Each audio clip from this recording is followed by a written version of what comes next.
Hello दोस्तों, मैं Akshay sir Nardiganj वाला। सबसे पहले तो आप सभी को नव वर्ष की हार्दिक शुभकामनाएं। 2023 आपके लिए मंगलमय हो। आपके दिन में मतलब आने वाले दिन में आपके लिए खुशियों का बहार हो, या फिर जो आपकी मनसा हो उसमें आप कामयाब हो।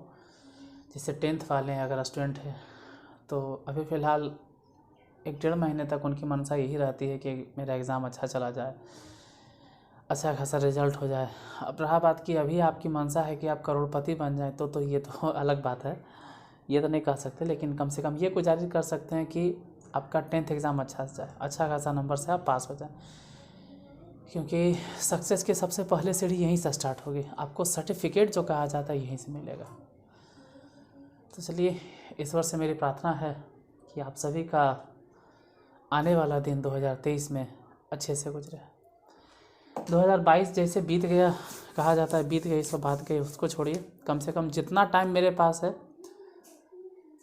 नए साल में कहा जाता है कि नए साल का, नए सप्ताह का जो आज दिन है, पहला दिन है, और तो पहला दिन है तो कम से कम इतना रेजोल्यूशन मान के चले कि कम से कम तो हमको 1-1.5 महीना सही से पढ़ना। अरे 1-1.5 महीना भी तो कम से कम सही से पढ़ेंगे। एक दिन कम से कम रेजोल्यूशन ठान लीजिए, एक तरह से ठान लीजिए कि हमको मन से पढ़ना है। तो चलिए, इधर उधर की बातें ख़त्म करते हुए डायरेक्ट क्लास पे आते हैं, टॉपिक पे कि है क्या, आज स्टार्ट क्या करना। तो ऐसे तो देख लिए होंगे कि स्टार्ट करना क्या है। Quadratic equation. अब द्विघात समीकरण में कुछ बताने लायक ऐसा है नहीं कि हम द्विघात समीकरण आपको बताएं। आपको पहले से मालूम है बहुपद के बारे में। हम जब बहुपद पढ़ा रहे हैं तो उस वक्त समझाए होंगे। तो आप जो भी मेरे क्लास में पहली बार हैं या पहली बार मेरा वीडियो देख रहे हैं, प्लीज़ एक बार थोड़ा सा इस पर थोड़ा सा देख लीजिएगा, इस पर रुक कर लीजिएगा। क्वाड्रेटिक पोलिनोमियल हम पढ़ाए होंगे, क्वाड्रेटिक पोलिनोमियल है, इसको थोड़ा सा देख लीजिएगा। अगर क्वाड्रेटिक पोलिनोमियल को 0 के बराबर कर दिया जाता है, 0 के बराबर कर दिया जाता है, तो ये पूरा जो हो गया ना क्वाड्रेटिक पोलिनोमियल, जैसे ही 0 के बराबर हो गया, ख़त्म कहानी, वही कन्वर्ट हो गया क्वाड्रेटिक इक्वेशन में। हिंदी में बोलते हैं द्विघात। इसको तो बहुपद बोलते हैं, लेकिन ये हो गया द्विघात समीकरण। द्विघात समीकरण। अब द्विघात समीकरण का डेफिनेशन अलग से रटने की ज़रूरत नहीं कि इसका परिभाषा आप रटिए। अगर द्विघात बहुपद के बारे में जानते हैं, द्विघात समीकरण ऑलरेडी आपको मालूम हो जाएगा। द्विघात बहुपद किसे कहते हैं? वैसा बहुपद जिसके चर का अधिकतम घातांक 2 हो, उसे द्विघात बहुपद कहते हैं। तो बस वही समीकरण में होता है, वो बहुपद होता है, ये समीकरण होता है। इसमें कह सकते हैं कि वैसा समीकरण जिसके चर का अधिकतम घातांक 2। दोनों में अंतर क्या है? अंतर देखिए, जब तक हम ऐसे लिखते हैं कि ax² + bx + c, ये सब चीज़ आपको मालूम है। ये जो लिख रहे हैं ये सब चीज़ आप पहले से आपको पता है कि एकरा हम लोग बोलते हैं द्विघात बहुपद। ये पहले भी हम बोले हैं कि इसको कहा जाता है द्विघात बहुपद। लेकिन अगर यही चीज़ ax² + bx + c = 0 लिख दिया जाए, सेम चीज़ वहाँ लिखा है, लेकिन अब इसको हम द्विघात बहुपद नहीं बोल रहे हैं। अब हम कह रहे हैं कि द्विघात समीकरण है। कैसे? क्योंकि = क्या हो गया? 0। बस इतना ही खाली मालूम होना चाहिए। द्विघात बहुपद और द्विघात समीकरण। तो द्विघात बहुपद अगर आपको मालूम है तो द्विघात समीकरण भी पता चल जाएगा। द्विघात बहुपद ही नहीं पता है तो पहले बहुपद वाला क्लास देख लीजिए, ठीक है? कहीं से भी बीच से देखोगे तो कम समझ में आएगा, या फिर कहो कि उलझने रह जाएगी, समझ में नहीं आएगा पूरा। हमेशा लगेगा क्या बता रहे, नहीं बता रहे। द्विघात बहुपद 0 के बराबर हो जाए, द्विघात बहुपद किसे कहते हैं? तो वो तो बहुपद में मिलेगा। फिर भी बता देते हैं द्विघात समीकरण का डेफिनेशन। वैसा समीकरण जिसके चर का अधिकतम घातांक 2 हो, वैसा समीकरण जिसके चर का अधिकतम घातांक 2 हो, उसे द्विघात समीकरण कहते हैं। इंग्लिश में भी कह सकते हैं the equation in which the highest power of variable is equal to 2 is known as quadratic polynomial. For example यहाँ पे दिया हुआ, ये हो गया द्विघात समीकरण। अच्छा, ये सब नोट डाउन कर लिए होंगे, ठीक है? अब द्विघात समीकरण तो देख लीजिए द्विघात समीकरण होता कई तरह के। द्विघात समीकरण जब प्रॉब्लम को सॉल्व करोगे तो वहाँ आपको द्विघात समीकरण दो तरह से मिलेगा। उस वक्त द्विघात समीकरण आपको दो तरह का द्विघात समीकरण मिलेगा। एक द्विघात समीकरण मिलेगा जिसको बोलते हैं pure quadratic equation. Pure quadratic equation, pure quadratic equation रहेगा। जब प्रॉब्लम को बनाओगे तो उस वक्त मिलेगा। और दूसरा जो होगा वो होगा mixed quadratic equation. Mixed quadratic equation. देखिए मेरे मैथ पढ़ाने का तरीका एकदम सिंपल सीधा सरल भाषा है। आप लोग को लगता है कि बहुत सारी चीज़ें ही नहीं बताते हैं जैसे किताब में लिखा हुआ रहता है, क्योंकि हम ज़्यादा किताब को फॉलो नहीं करते हैं कि हर वो बात लिखा दें जो किताब में लिखा हुआ, हर चीज़ पूरा कहानी जैसा लिखा दें। मैथ को कहानी जैसा नहीं पढ़ा जाता, मैथ में प्रॉब्लम सॉल्व करना होता है। अगर आपको कहीं दिक्कत हो रहा है तो उसका सॉल्यूशन निकालिए, ये होता है। और हम ज़्यादा उस पर फोकस करते हैं, ये नहीं कि जो किताब में लिखा हुआ है उसी चीज़ को लिखा दें या गूगल से देख के लिखा दें, ऐसा नहीं है। मैथ आपको बनाने के लिए आना चाहिए, जब भी दिक्कत हो तो हिसाब किताब करने के लिए आना चाहिए। तो ये सब चीज़ आपको लिखा हुआ मिल जाएगा किताब में भी, प्योर क्वाड्रेटिक इक्वेशन और मिक्स्ड क्वाड्रेटिक इक्वेशन। हम डेफिनेशन बताने नहीं आए, समझाने आए हैं कि प्योर क्वाड्रेटिक इक्वेशन क्या होगा या मिक्स्ड क्वाड्रेटिक इक्वेशन क्या होगा। इसको बोलते हैं शुद्ध द्विघात समीकरण। इसको हिंदी में बोलेंगे शुद्ध द्विघात समीकरण। आप चाहें तो जैसे जैसे हम लिखते हैं आप लिख सकते हैं, क्योंकि अभी हम समझा नहीं रहे हैं। जब हम समझाते हैं तो समझिएगा मिश्रित द्विघात समीकरण। मिश्रित द्विघात समीकरण ये फिर पहले देखिए लो।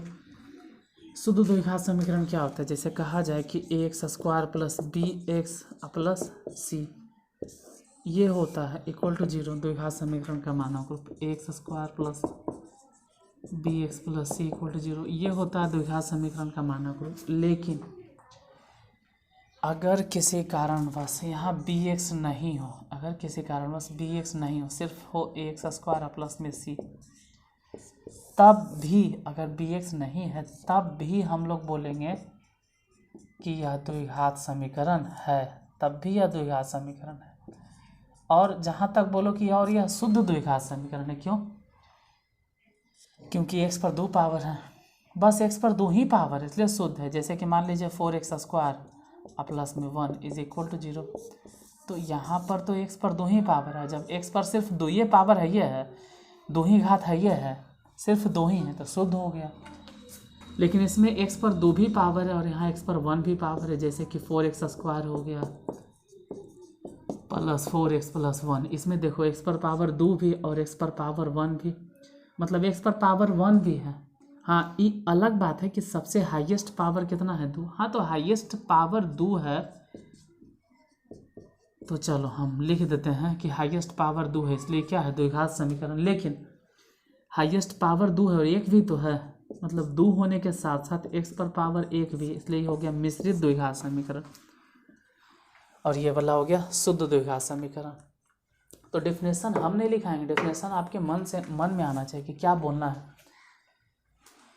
डेफिनेशन आपको पैदा करना है कि हम क्या बोलें। डेफिनेशन इसको डिफाइन कैसे करें? जैसे शुद्ध द्विघात समीकरण किसे कहते हैं? कह सकते हैं कि वैसा द्विघात समीकरण जिसमें चर का घातांक सिर्फ 2 हो, वैसा द्विघात समीकरण जिसमें चर का घातांक सिर्फ 2 हो उसे शुद्ध द्विघात समीकरण कहते हैं। जबकि मिश्रित में क्या बोलिएगा कि वैसा द्विघात समीकरण जिसके चर का घातांक 2 और साथ साथ 1 भी हो, 2 के साथ साथ 1 भी हो, उसे मिश्रित द्विघात समीकरण कहते हैं।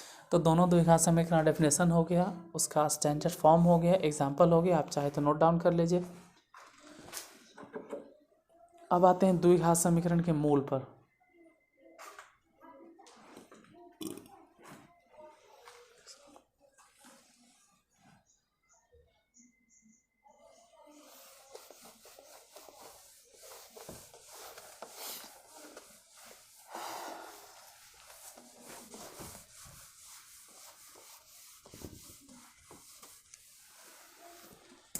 द्विघात समीकरण के मूल पर,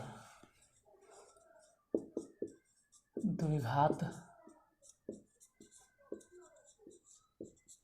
समीकरण के मूल।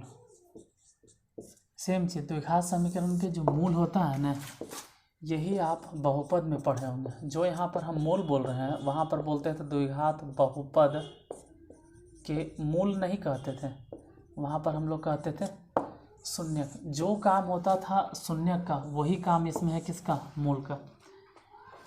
द्विघात बहुपद अगर पढ़े हैं या बहुपद पढ़े हुए किए हम, तो उसमें देखते थे कि शून्यक दो को मिलता था, अल्फ़ा और बीटा। सेम चीज़ यहाँ पर द्विघात समीकरण के अगर मूल देखेंगे तो वो अल्फ़ा और बीटा, उसमें हम लोग यहाँ पे इसको शून्यक कह रहे थे, और यही चीज़ आप इसमें क्या बोल रहे हैं, मूल। इसमें जैसे जैसे साबित किए हैं वही चीज़ उसमें भी साबित करना है। तो जो डिफिनेशन यहाँ शून्यक का होता है वही डिफिनेशन यहाँ पर द्विघात समीकरण के मूल का होता है। मतलब कह सकते हैं कि किसी भी द्विघात समीकरण के लिए, किसी भी द्विघात समीकरण क्या, जनरली समीकरण भी बोलेंगे तब भी चलेगा। किसी समीकरण के लिए या द्विघातीय समीकरण लिखो, किसी द्विघात समीकरण के लिए चर का वैसा मान जो कि उस द्विघात समीकरण को या उस समीकरण को संतुष्ट करता है, उसे द्विघात समीकरण का मूल कहते हैं। द्विघात समीकरण जाहिर सी बात है द्विघात है, दो पावर है, तो उसमें मूल भी कई को होगा, दो को, एगो अल्फा और बीटा। तो द्विघात समीकरण के मूलों की संख्या कितना हो गया, अल्फा और बीटा, एक अल्फा और दूसरा बीटा। अब द्विघाते पढ़िए रहे हैं, त्रिघात पे तो हमको जाना नहीं है। एगो अल्फा हो गया, एगो बीटा। अल्फा बीटा बराबर आप लोग को मालूम होगा, नहीं मालूम है तो बहुपद वाला एक बार देख लीजिएगा, इसका रिलेशन इसमें बताना है, ठीक है। अब द्विघात बहुपद, सॉरी बहुपद बोलते हैं, द्विघात समीकरण को अगर हल करते हैं तो पहली बात तो ये है कि द्विघात समीकरण को हल करना रहेगा। जो हम पढ़ेंगे तो द्विघात समीकरण को हल करने के लिए सीखेंगे। लेकिन आज एक्सरसाइज भी देख लेते हैं, द्विघात समीकरण को जब हल करना होगा तब देखेंगे। 3 मेथड से हल किया जाता है। एक हो गया गुणनखंड विधि, दूसरा हो गया पूर्ण वर्ग विधि, और तीसरा हो गया सूत्र के प्रयोग से। तो हम तीनों मेथड से देखेंगे, ठीक है। फिलहाल तो एनसीईआरटी का एक्सरसाइज कुछ देख लेते हैं। एक्सरसाइज में क्या है, एक्सरसाइज 4.1 इसमें पहले में कुछ क्वेश्चन है, उसमें देख लिया जाए, ठीक है। क्योंकि पहला तो यही क्वेश्चन में है कि निम्न में से कौन द्विघात समीकरण है, यही पूछा जा रहा है कि कौन द्विघात समीकरण है। क्वाड्रेटिक इक्वेशन एक्सरसाइज हो गया 4.1। क्वेश्चन नंबर पहला मान लो, पहला में जय को हम चला सकते हैं, 1 से लेके कोशिश करेंगे कि 8 तक बता दें। देखिए कहाँ तक जाता है। फर्स्ट नंबर, पहला के फर्स्ट, पहले के फर्स्ट में है x+1 के होल स्क्वायर। इसको ध्यान से समझना है, क्योंकि अगर छूट गया तो गया काम से। एग्जाम में एक क्वेश्चन आता है आपका, निम्न में से कौन द्विघात समीकरण है, अगर आ गया और नहीं आप ध्यान से देखें तो ऑब्जेक्टिव आपका गया, इसलिए ध्यान से थोड़ा देखिएगा। निम्न में से कौन द्विघात समीकरण है, पहला नंबर हो गया। दूसरा एक बार में देखते हैं, x² माइनस में 2x, इधर हो गया -2 × 3 - x। तीसरा नंबर क्वेश्चन, तीसरा नंबर में है x - 2 × x + 1 × x - 1 × x + 3। चौथा नंबर x - 3 × 2x + 1 बराबर x × x + 5। पहले यही चार को देख लेते हैं, इन चारों में से कौन द्विघात समीकरण है और कौन द्विघात समीकरण नहीं है। द्विघात समीकरण के लिए हम तोड़ तोड़ के पहले समझाते हैं। द्विघात समीकरण में डेफिनेशन है, या डेफिनेशन हम बताएं भी हैं कि x पर सबसे बड़ा से बड़ा पावर कितना होना चाहिए, 2, मैक्सिमम पावर 2 होना चाहिए। यहाँ चेक करते हैं, a + b के होल स्क्वायर थे, a² x² हो गया +b² यानी 1 और +2ab मतलब 2x, इधर 2 से गुना कर दो तो 2x हो गया, -3 दूनी 6। सबको एक तरफ करो, क्योंकि स्टैंडर्ड फॉर्म में अगर बदलना है तो सबको एक तरफ लाना ही होगा। जैसे ही 2x इधर आएगा ख़त्म, अगर -6 इधर आएगा तो +7 बन जाएगा। कैसे बन जाए, क्योंकि एक पहले से। अब इसमें हमको चेक ये करना है कि x पर पावर कितना है, 2 है। जैसे ही x पर अगर पावर 2 दिखाई दे रहा है तो इसका मतलब जो दिया गया क्वेश्चन है हम कह सकते हैं कि वह द्विघात समीकरण है। नेक्स्ट क्वेश्चन में देखते हैं इसमें है या नहीं। ये तो x² हो गया माइनस में 2x, -2 गुना कर दो, 3 दूनी 6 और ये माइनस गुना होगा तो माइनस माइनस प्लस 2x हो जाएगा। इसको ऐसे लिखो कि एक्स स्क्वायर 2x को इधर भेजो तो माइनस, तो 2x पहले से ऊ जब आएगा तो माइनस में 4x और प्लस में 6 इज इक्वल टू 0। एक्स पर कितना पावर हो गया 2। जैसे ही एक्स पर पावर 2 हो गया मतलब कि जो दिया गया क्वेश्चन है वह द्विघात समीकरण है। हम ऐसा कह सकते हैं कि द्विघात समीकरण है। इसमें एक बार चेक कर लेते हैं, एक्स से गुना कर दो तो एक्स से गुना करेंगे मतलब एक्स से पहले गुना किए तो एक्स स्क्वायर और प्लस में एक्स, उसके बाद -2 से गुना करेंगे तो -2 से गुना करते हैं तो -2x और यहाँ हो जाएगा माइनस में 2। इधर x से गुना करो, x अगर गुना करते हैं तो एक्स स्क्वायर और प्लस 3x। अब -1 से गुना करो तो -x हो जाएगा और उसमें गुना करेंगे तो -3। देखते हैं, ऐसे तो एक्स स्क्वायर इधर भी एक्स स्क्वायर इधर भी दोनों कैंसिल। फिर क्या बच गया तो कह सकते हैं कि x में से 2x घट गया मतलब -x -2। उधर क्या हो गया 3x में से x घट गया तो 2x। अब कुछ भी मेहनत कर लो, किसी भी तरह से बना लो, कोई फ़ायदा होने वाला नहीं है। कुछ भी कर लीजिए कोई फ़ायदा होने वाला नहीं। क्यों? क्योंकि x पर पावर ही 1 है और जैसे ही x पर पावर 1 है मतलब x पर पावर तो हमको 2 दिखाई नहीं दे रहा है, इसका मतलब है द्विघात समीकरण नहीं है। द्विघात समीकरण तो तब बोलते हैं जब x पर पावर कितना दिखाई देगा 2। x पर पावर 2 था जिसके कारण कट गया क्योंकि दोनों तरफ है। जैसे यहीं पे चेक करते हैं, x से गुना करते हैं तो x जैसे ही गुना करेंगे हो जाएगा 2x स्क्वायर, उसमें गुना होगा तो प्लस x, फिर -3 से गुना होगा 3 दूनी 6x, फिर -3 गुना होगा तो -3। x से गुना कर दो तो एक्स स्क्वायर और प्लस में कितना हो जाएगा 5x। क्या अभी भी एक्स स्क्वायर से एक्स स्क्वायर काटेंगे नहीं, काटेंगे नहीं, बोलो घट जाएगा तो एक्स स्क्वायर इधर आके घट गया, फिर भी एक्स स्क्वायर रहेगा। एक्स में से 6x गया तो -5x, उसको भी इधर भेजो ना तो माइनस में 5x और इधर पहले से है -3 इज इक्वल टू 0। इसको कह सकते हैं कि x square -10x -3 is equal to 0। अब यहाँ ये देखना है कि एक्स पर 2 पावर है या नहीं है। तो यहाँ तो नज़र आ रहा है कि एक्स पर 2 पावर है। अगर एक्स पर 2 पावर है इसका मतलब है द्विघात समीकरण ही है। द्विघात समीकरण हम तब तक बोलते रहेंगे जब तक हमको एक्स पर 2 पावर मिलेगा। अगर उससे बड़ा पावर 3 हो गया तो तब द्विघात नहीं, तब वो त्रिघात हो जाएगा। लेकिन फ़िलहाल तो यहाँ चारों में से 3 गो द्विघात समीकरण है, पहला, दूसरा, चौथा, तीसरा नहीं है। और कुछ एग्जांपल्स देख लेते हैं। एग्जांपल्स क्या, क्वेश्चन है NCERT एक्सरसाइज 4.1 का। मेन तो पहले आपको यही समझना है कि जो क्वेश्चन हम बना रहे हैं द्विघात समीकरण है भी या नहीं है। पता चला है भी नहीं, हम हल करे के नाम में पूरा दिमाग खराब कर लिया।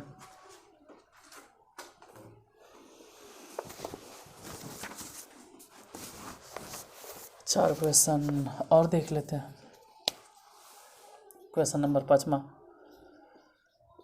2x - 1। एग्ज़ाम में ये ध्यान रखना कि आपको लिखने के लिए नहीं आता है, ठीक है, कि जो किताब हम लिखे लो उसको छाप दीजिए। ऐसे नहीं आएगा कि द्विघात समीकरण के आविष्कार किसने किया था, ये नहीं पूछा जाएगा। द्विघात समीकरण के जन्मदाता कौन है, द्विघात समीकरण किसे कहते हैं, ये भी नहीं पूछा जाएगा। द्विघात समीकरण में एक्सरसाइज से प्रॉब्लम आता है, आपको प्रॉब्लम सॉल्व करने के लिए आना चाहिए। तो एग्ज़ाम के पर्पस से क्या, अब आगे जाके कंपटीशन में भी बैठोगे तो कौन बार तुमसे ये पूछता है कि द्विघात समीकरण किसे कहते हैं, कहीं नहीं पूछता है। आपको अगर टीचर बनना है, पढ़ाना है, हाँ तो किसी को बता सकते हैं या अपने नॉलेज के लिए रख सकते हैं। बाकी किसी भी एग्ज़ाम को उठा के देख लो, काम तो यही करेगा कि आपको सॉल्व करने के लिए प्रॉब्लम आना चाहिए, तो प्रॉब्लम पे ज़्यादा फोकस करेंगे। 7वां नंबर, x+2 के होल स्क्वायर नहीं है इस बार होल क्यूब है, इंटू 2x इंटू x² - 1। इधर देख लेते हैं 8वां number, x³ - 4x² - x + 1 is equal to X minus 2 के होल क्यों।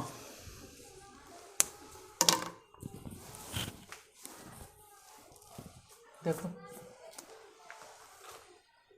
यहाँ द्विघात समीकरण है या नहीं चेक करना है तो पहले 2x से गुना कर दो, क्योंकि ऐसे तो समझ में नहीं आएगा। स्टैंडर्ड फॉर्म तो यही होता है कि सबको इधर भेजो, उधर सिर्फ क्या नज़र आना चाहिए, 0। 2x से गुना किए तो गुना करते के साथ हो गया 2x³ और माइनस में अगर 2 इसमें गुना करेंगे तो 3 दूनी 6x। अब माइनस से गुना करो तो -x, अब माइनस माइनस +3। इधर x से गुना करो तो अगर पहले x गुना होता है तो x² माइनस में x, फिर +5 से गुना करेंगे तो 5x और माइनस में हो गया 5। गलती से हो गया, x³ कैसे हो गया, 2x² में होगा, x²। यहाँ पे 2x² है, ये x² इधर आके घट गया तो घटा दो तो इधर बच जाएगा x²। यहाँ 6 और 1 कह सकते हैं कि माइनस में 7x है। ये 5 में से x अगर घट भी गया तो 5x में से 1 घट गया तो 5x में से 1 x घट गया, 4x बचेगा। इसको इधर भेजो तो माइनस में 4x, अब प्लस में कितना हो गया 3। ऐसे इतना बनाने की ज़रूरत नहीं, जितना हम बना रहे इतना लिखे की भी ज़रूरत नहीं। क्यों? क्योंकि हमको दिखाई दे रहा है कि x पर कितना पावर है 2, और जैसे ही x पर 2 पावर है मतलब द्विघात समीकरण है। लेकिन फिर भी स्टैंडर्ड फॉर्म में बदलने के लिए x² माइनस में लिखेंगे 7 4 11 x + 8 = 0।